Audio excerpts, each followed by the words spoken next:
Hi, welcome to SBR Videos. I'm Peter Loshak. This is our pitching preview show that we do with Joe Duffy from OffshoreInsiders.com. Right now we're going to look at the pitching matchups for Wednesday, May 27th. Joe Duffy, thanks for being back with us. Thank you for having me, Peter. All right, how's baseball season gone overall at your site, OffshoreInsiders.com, Joe? A phenomenal start, mini slump for a little while, but we've turned it around as we file this 8-4 the last 12 of Major League Baseball, but quite a few big underdog winners along the way. All right, that sounds great. Well, maybe you gave an underdog winner with a fade of Michael Pineda in his last start, because that's the first game I want to ask you about. Interesting pitching matchup. Chris Young against Michael Pineda, and Young has been great so far. You know, he only goes 5 or 6 innings, and he doesn't really get a lot of strikeouts, but he's been very effective in those few starts, and, you know, each start has been like 5 or 6 innings, 0 or 1 earned runs. Does that continue here? And then Pineda, after that huge start, he had a clunker, and then I asked you if you thought that a second start after that huge start, he was likely to bounce back, or you thought it was a time to fade him again. You said fade him again, and you were absolutely right on that one. Here we are, his third start off of that big start, and, you know, again, wondering what to expect from Michael Pineda, wondering what to expect from Chris Young. Will that continue? What do you think, Joe? At this point, Chris Young, he's been absolutely phenomenal. 34 and 2/3 innings pitched, .78 ERA. Remember, one of my golden rules, what I always say is we're not worried about what's going to happen a month down the road or 2 months down the road. Want to ride him while he's hot, and it's a classic case of pitchers headed in opposite directions. So I'm going to continue just to ride Young while he's clearly in that groove. And as you said, Pineda's been pretty inconsistent as of late. His slider has been reported that it's a little bit off by guys who really know the game and are studying his mechanics. So I would say the Kansas City certainly with a big pitching advantage there. Okay, so maybe something fundamental. Yeah, I had a pretty good read on Pineda. I said at the beginning of the year, it was very high end in the beginning until he starts to like break down a little bit physically. We might be seeing that right now with Pineda. And then we might be seeing a similar thing with Scott Kazmir, right? He has had a bunch of starts that have been shaky. Oakland lost his last 4 starts. Oakland in general has been the worst team in baseball to bet on to date. And they're going to be at home against Detroit. Big offense. And Simone on the other side, you know, looking generally pretty good still. He doesn't look like he's tailing off much at the moment. Do you think this is a good spot to fade Kazmir? Oakland, like I said, ever since they made their big trade last year and they've gone all in on pitching, they've been a phenomenal fade. I faded them late last year, and they're a classic team that still has very good pitching, obviously, even though Jeff Samardzija is going, they don't have him. But Oakland still is a team that's built on pitching, and I keep telling you, when teams are built on pitching, they're generally going to be good go against if they don't have a good offense. So at this point, I think that Kazmir is going to continue to be a hard luck pitcher.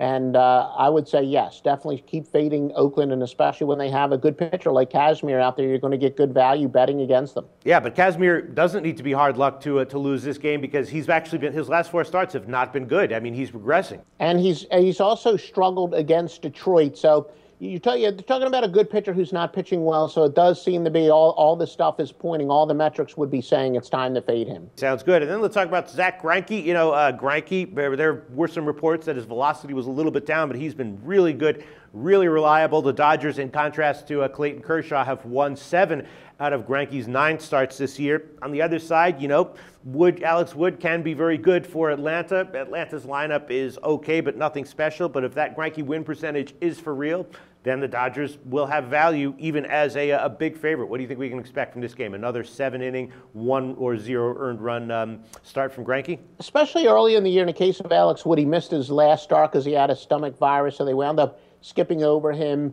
He'll be pitching on perhaps too many days rest, but right now, as you said, Greinke pitching absolutely ridiculous baseball, 1.48 ERA, and only A.J. Brzezinski, he's hitting .404 against him, but he's pretty much dominated everybody else. You're going to have to lay a big number, so if anything, stay off or maybe take a look at the run line. Whether or not laying the 200 is going to be good value remains to be seen, but Greinke is pitching out of his mind. You might have another Cy Young Award winner in Los Angeles, as Greinke is looking tremendous. Okay, and then a tough matchup to handicap. Seattle at Tampa Bay. Felix Hernandez, Chris Archer, and Fernandez is off another excellent start, but he has given up, 6 home runs over his last 4 starts, so maybe some very, very microscopic chinks in his armor are showing a little bit. Seattle is 8-1, though, in Felix Hernandez's 9 starts this year. But, on the other side, Chris Archer can be almost as good as Hernandez, a little bit less reliable, a little bit less dominant, but still can be good or at times excellent. So I'm not sure there's going to be a huge pitching edge here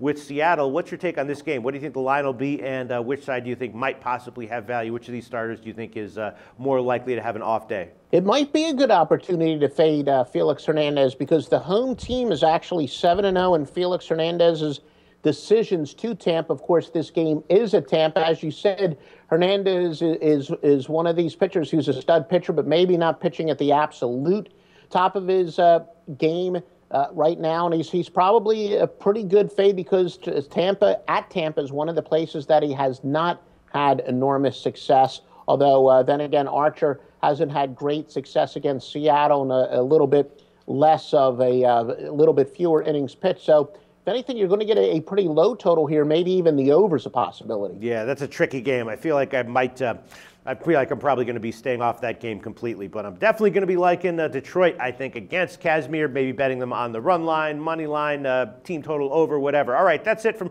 Wednesday, May 27th, that I wanted to make sure we got to. Joe Duffy, what else would you like to bring to our attention? We're looking for possible betting value, hints at possible betting value on Wednesday. Well, Colby Lewis has been getting drilled as of late. Probably a good time to fade him for Texas, 7.71 ERA in his last two starts. Now, betting value, that's kind of debatable, but remember I said John Lester, he was terrible at the beginning of the year, but he's really turned it around. So if anything, put a check mark in his column, although everybody knows he's a good pitcher, and Chicago, pretty darn good team this year. So at the very least, I wouldn't bet against John Lester. Maybe take a look at betting on him in his last 6 starts since he's finally turned it around. I think he had some psychological problems with that pickoff, but he's got a 2.25 ERA his last 6 trips to the bump. All right, I'm a little bit surprised that you're looking to fade Texas. I was on Texas recently over their past few games. They had a bunch of wins in a row as a big underdog, and they're kind of a team that might be a little bit undervalued right now. But you think that Lewis is in particular a guy you're a little bit down on? Well, keep in mind that this is more about looking at pitchers and the initial reactions as far as the pitchers are concerned. But certainly, before I make my final decision, I do take a look at the offensive stuff. But at least from a pitching standpoint, I would say that Colby Lewis, I would put a check mark next to fading him. All right. Thanks so much for your thoughts. Joe Duffy from OffshoreInsiders.com. Thanks, Joe. All right. Thank you, Peter.